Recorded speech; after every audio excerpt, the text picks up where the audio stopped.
You're looking around SRA and you found data you want to analyze. How do you get it into Galaxy? Well, here we have 4 datasets. Send to, File, Accession List, Create File.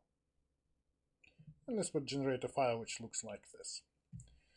Now I'm going to switch to Galaxy.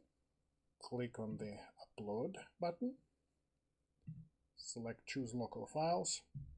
Select this dataset. And click Start. If you look at this dataset, well, that's just our 4 accessions. Now we're going to go to Get Data. Select Faster Than Load and Extract Reads. Here, because we're using file as an input, we're just going to select this option list of SRA accessions 1 per line and click Execute. What this will do, it will upload these 4 data sets as a collection.